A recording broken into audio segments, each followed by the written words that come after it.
vortex. So crisis management is going to be a big part of your lives, no matter where you go and what you do. There's a question from the audience here. Your process for choosing Jeff Immelt was well documented in the media. How and why were you chosen as CEO?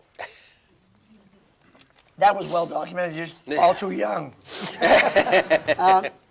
No, I think I had a predecessor who realized that GE had serious traditional legacy issues, and he had the courage to take a 44-year-old guy and say, shake the place up, and a board that said, I'll go with you.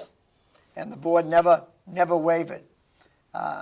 One of the things people don't realize is that in companies that have massive change, a board is so critical. And one of the things we have going on now, we have a lot of frightened boards. Yeah. A lot of real scared board members. Trigger happy, gun shy board members. I hope they publish that somewhere. Because boards are forgetting what their job is. Their job is not to micromanage the CEO. Their job is not to check his expense account. Their job, board's job, is to make the company great and to win. And their job is to get down into the company and be sure that integrity is there, but not to micromanage it once a month for a 2-hour meeting, and not to quickly, when a company gets in trouble in the press, dump the CEO. Let me follow that a little bit. I mean, among the reasons that boards are frightened, Sarbanes-Oxley, which puts a lot of new obligations, the various scandals, watching distinguished board members at Enron, and then some board members being held personally liable. How do we come out of this? Because I agree, people are frightened. It's hard to recruit board members and so on, particularly for audit committees. Well, I think we're going through this, as we always do, the pendulum swing far too far, way too far. And but I think we desperately have got to get boards to where they understand getting in and getting spoon-fed the thick books is not the job of a board member. The board members, we used to send our boards to the field without us. So they would go spend 10 days sometimes for the retired guys, five at a time, and they'd go spend them with the business leaders and their people, hanging around, going to ball games with them, going to dinners with them, and getting all the real scuttlebutt of what's going on. That's how boards find out. They don't find out anything in a boardroom. Can you imagine being a board member of a large multinational bank and walking in to get a look at the numbers?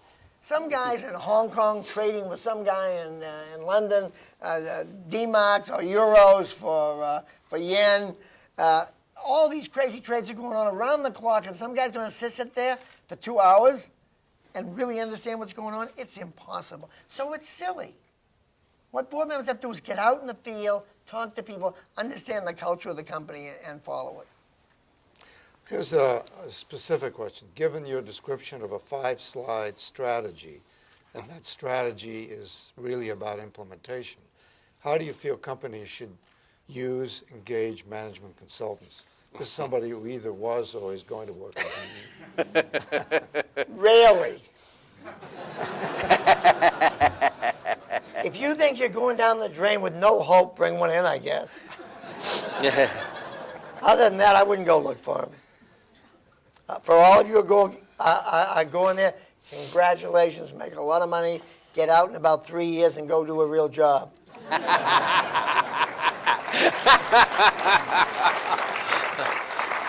But if you've accepted the offer, you've accepted the offer. No, it's a great place to go to learn, and then to land something, and you get a higher entry point. So I congratulate you for pulling it off, but recognize it's a little bit of a sham and go do it and then get on with your career. I have a couple of questions here about U.S. competitive advantage, particularly in manufacturing. Do we keep it? Can we keep it? Where do you see the U.S. economy going long run with India, with China, and coming up in the wings, India? Well, this is nothing new, as you know, Dick, better than I do. We've had a steady decline in manufacturing jobs, just like we did farming at the turn of the century. I mean, we are not going to, if you've got value-added, high-technology jobs, you will keep them here. Or if you have adjacency needs to be near your customers and so on, you'll keep them here. If you've got you got to get out of commodity hell. That's the worst place to be. Now, Dell has worked beautifully in commodity hell, and so has Walmart.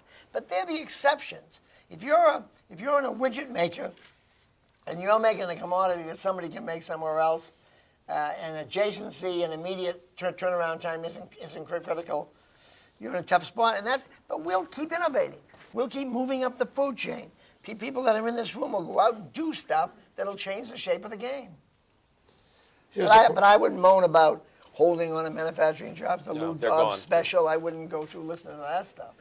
Here's a short question. Can leadership really be taught?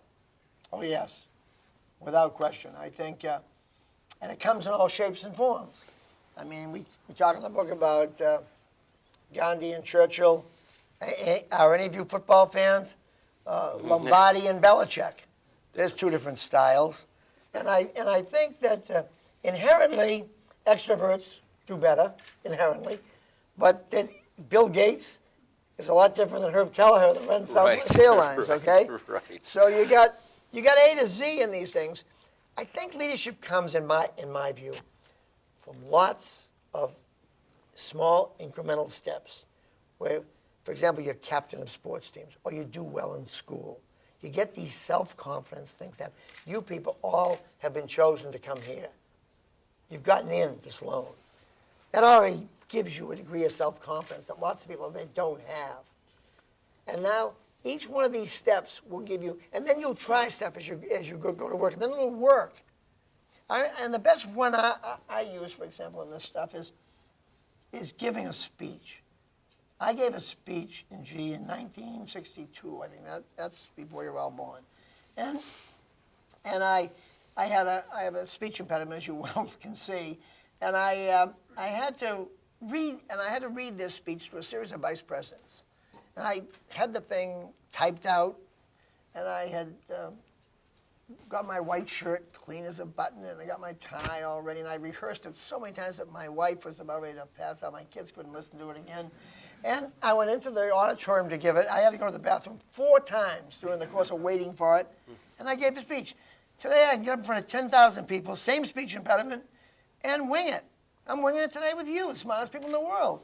And the fact that, because I've done it so many times, I've talked to 300,000 people. That experience builds self-confidence, and so on you go. And so I think each one of you has got a leg up to start, and every one of these experiences is going to add leadership characteristics to you and give you a shot. And you don't have to be a loudmouth. You can be tall, thin, short, fat, bald, a lot of hair, whatever.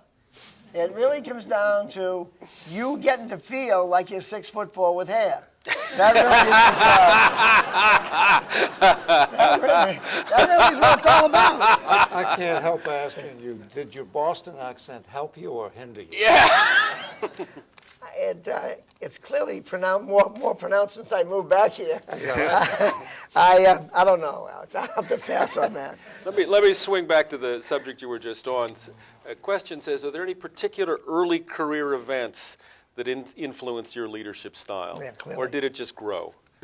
No, it grew, but I mentioned briefly blowing up the plant. This was a real learning experience for me because once I blew up the plant, my boss, he didn't know my name anymore. He sort of disappeared on me and said, you've got to go to New York and see his boss. Yeah. But I didn't find him anymore, so I had to get on there, scared to death. And I went down to see this guy who was a professor at MIT, a PhD. Charles Reed was his name. He taught here for years. And then he became a GE executive vice president. Marvelous man. So I go in there trying to explain why bubbling oxygen through a benzene solution and sparking this thing and not having it grounded properly blew the roof off, okay? So I go in, and instead of getting beat up by this guy, he knew I was scared to death. I was 25 years old. All he did was ask me about the process. What did I learn? How did I do it? How did I grow at it? This incredible MIT chemical engineering professor, now turned businessman, could not have been more simpatico. And when I left there, I did feel taller and more confident and really felt great. And from that day forward, I never, ever berated anybody when they were down. I always comforted people when they had problems in business.